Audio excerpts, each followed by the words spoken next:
근본적인 태생의 문제인 것 같아요. 경제 성장이 굉장히 초고속으로 되기도 했고, 그때도 인구가 수도권 쪽으로 굉장히 집중이 됐었잖아요. 그러다 보니 그런 단기간의 주거 문제나 경제를 더 활성화하기 위해서 선택할 수 있었던 방법이 아파트를 이제 단기간에 대규모로 짓는 거였거든요. 그걸 통해서 정부에서는 주거 문제를 해결할 수 있었고, 기업들이 성장할 수 있는 그런 하나의 좀 재료가 됐고. 부동산 양극화에 주목하시는 이유가 무엇인가요? 양극화라는 단어도 그렇고 인구 소멸도 그렇고 이제 좀 식상하다 생각이 드실 수도 있어요. 그렇지만 이게 식상하다고 생각하는 게 정말 위기라고 생각을 하거든요. 그러니까 지금은 부동산만을 논하기 때문에 부동산 양극화만을 얘기하는 거지, 아마도 많은 분들이 사회 전반적인 부분에서 양극화를 굉장히 많이 느끼고 있을 거예요. 근데 양극화가 좋다 나쁘다 선과 악으로 얘기하려면 끝이 없고요. 이게 사실 사회적인 현상인데, 그 이면에는 양극화에 이제 소외된 사람들한테는 여러 가지 그 불평등이나 이런 사회의 좀 불합리함, 부조리함들을 느끼면서 살아갈 수 있기 때문에, 이런 부분들을 그 사회적인 합의나 여러 가지 장치를 통해서 극복해야 되는 부분이라고 생각이 되거든요. 근데 지금 말씀드린 것처럼 인구가 한쪽으로 편중되고 있음으로 인해서 부동산 양극화가 심화되면은, 여기서 소외되는 지방 같은 경우에는 개인의 자산 가치가 좀 상실되고 이런 좀 부작용이 있을 수 있지만, 또 상대적으로 몰리고 있는 서울이나 수도권에서 사는 사람들이라고 해서 다 좋은 건 아니거든요.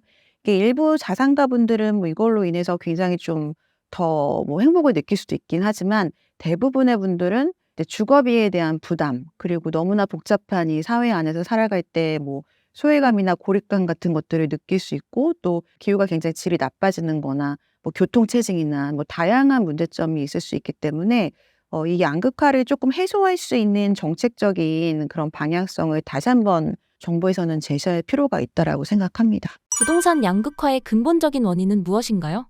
이게 좀 저도 집필을 하면서 여러 가지 좀 연구를 하고 공부를 하다 보니까요. 이거는 우리나라가 경제 성장을 굉장히 단기간에, 전 세계에서 단기간에 이루었잖아요. 근본적인 태생의 문제인 것 같아요. 그 우리나라가 경제 성장이 굉장히 초고속으로 되기도 했고, 그러면서 그때도 인구가 수도권 쪽으로 굉장히 집중이 됐었잖아요. 그러다 보니 그런 단기간의 주거 문제나 경제를 더 활성화하기 위해서 선택할 수 있었던 방법이 아파트를 이제 단기간에 이렇게 대규모로 짓는 거였거든요. 그걸 통해서 정부에서는 주거 문제를 해결할 수 있었고, 또 정부의 지원이나 금융사의 지원을 통해서 건설사들은 이제 기업들이 성장할 수 있는 그런 하나의 좀 재료가 됐고, 또 개인의 입장에서도 정말 가난하게 살았잖아요. 전쟁과 그 전에 일제강점기 이런 걸 겪으면서 가난하게만 살았던 국민들이 뭔가 나의 땅을 사기는 좀 이제 굉장히 좀 부족하지만, 그 구분 등기라는 걸 통해서 뭔가 부동산을 처음으로 소유하게 되는 사람들이 있었고, 그걸 또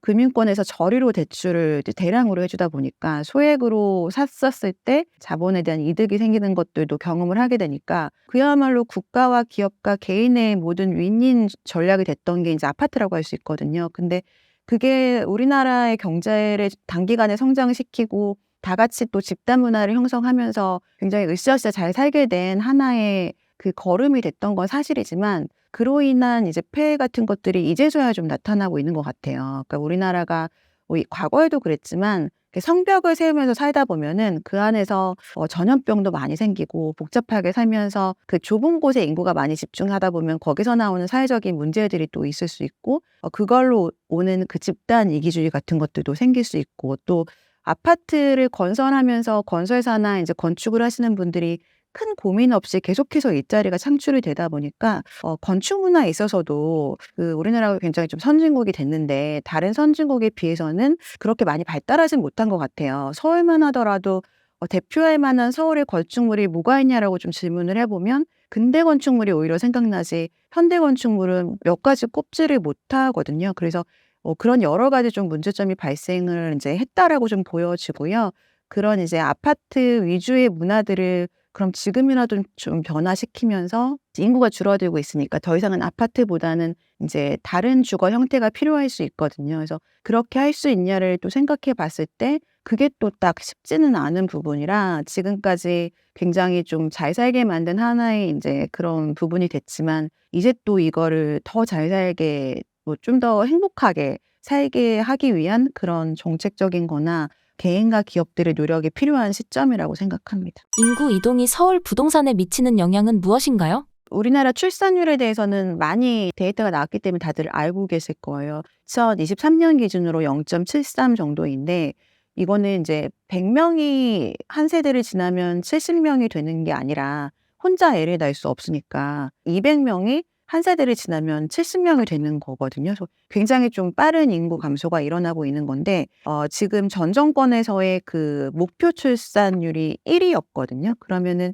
이게 70명이 그 다음 세대에 1이라는 목표를 달성했을지라도 70명이 다시 35명이 되는 거거든요. 그러니까 두 세대를 뛰어넘으면 200명이 이제 35명이 되는 거나 다름없을 정도로 정말 이제 빠르게 인구가 줄어들고 있는 거예요. 그래서 이 부분은 이제 어떻게 출산율을 높여야 되는지를 정말 고민을 해야 되는 거고, 근데 또 0.7이 그 중에서도 전국을 비교해 보면은 서울이 가장 낮은 수치인데 그게 한 0.55 정도가 돼요. 전국에서 가장 출산율이 높은 지역은 전남이거든요. 1.12 정도가 되는데 그렇게 되면 사실 출산율이 높은 전남의 인구는 늘어나고 서울은 줄어들어야 되는데 그렇지가 않잖아요. 이게 20세가 넘어가는 그런 인구들이 이동을 하는 그 속도가 청년들의 한 70%가 서울 수도권으로 이동을 한다라고 해요. 그래서 이게 사실은 그 어디서 태어나느냐보다는 이제 어느 쪽으로 성인이 됐을 때 이동하느냐가 더 좀 큰 영향을 미치는 거고, 그러다 보니까 이제 서울로 이동한 그런 청년들만 서울 수도권 주택을 보는 게 아니라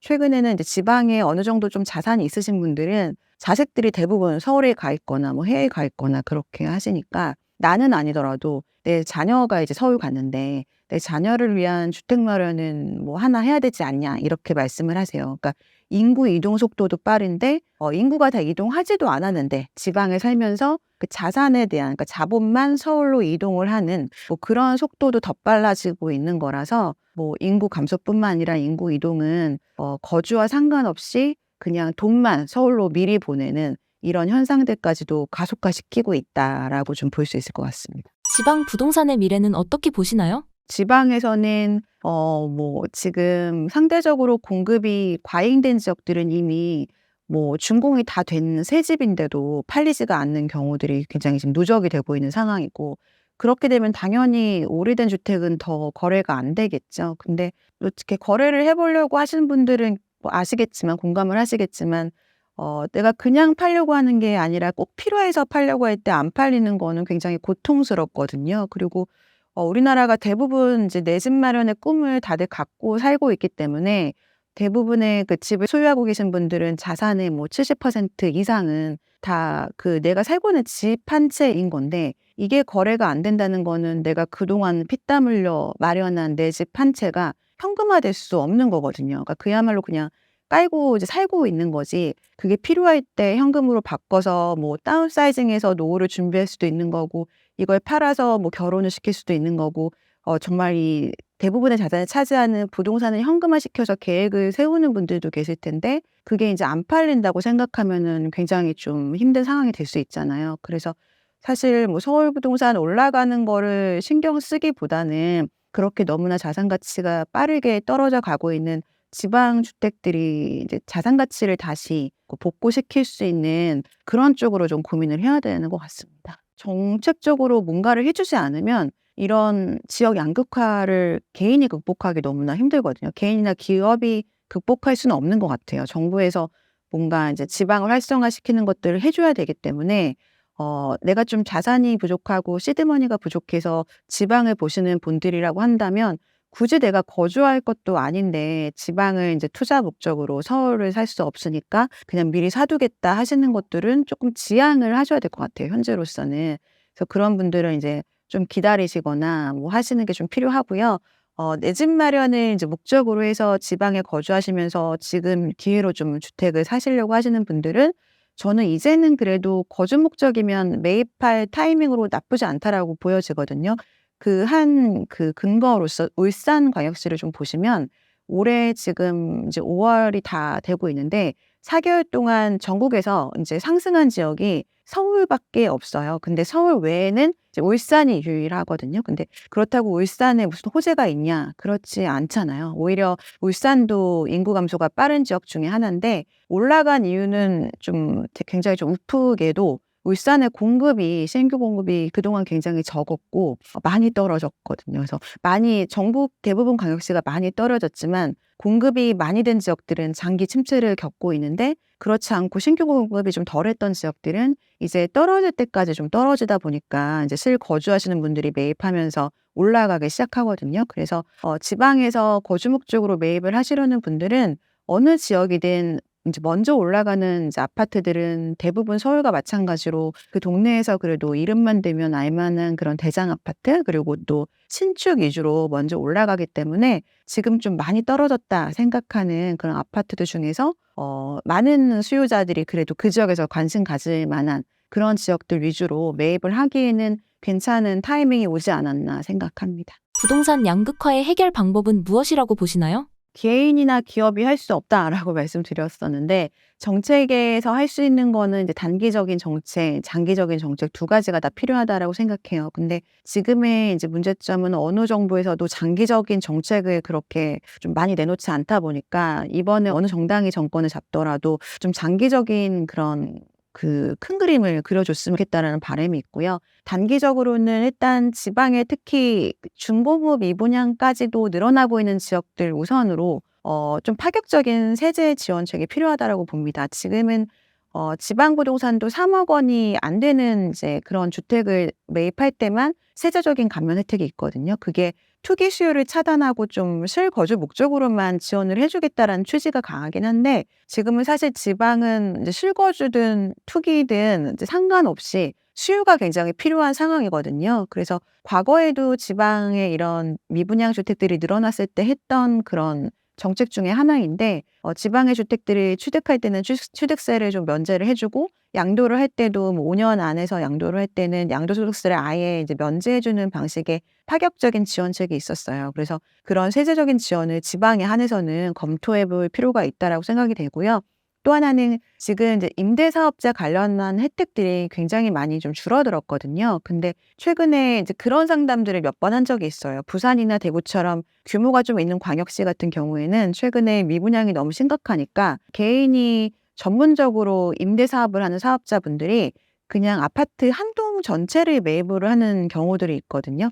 그러니까 그런 분들은 이제 많이 가격이 떨어져 있긴 하니까 그거를 매입해서 일단은 임대로 조금 운영을 하시다가 가격이 좀 올라갈 만한 시기가 됐을 때는 이제 매각을 하겠다라는 전략을 갖고 하시는 건데 지금 한 동을 한꺼번에 사면은 또 한 채 한 채 사는 것보다는 가격적인 면에서 좀 낮게 살 수 있기 때문에 그렇게들 하시더라고요. 이런 거래를 좀 늘어나게 하려면 이런 이제 민간 사업자들에 대한 혜택들이 좀 더 있으면 그런 거래가 좀 늘어날 수 있겠다라고 생각이 되고요. 그리고 기업형 그런 이제 임대사업자들한테도 혜택을 좀 주게 되면은 이런 그 미분양들이 좀 해소할 수 있는 역할을 할 수 있다라고 생각이 됩니다.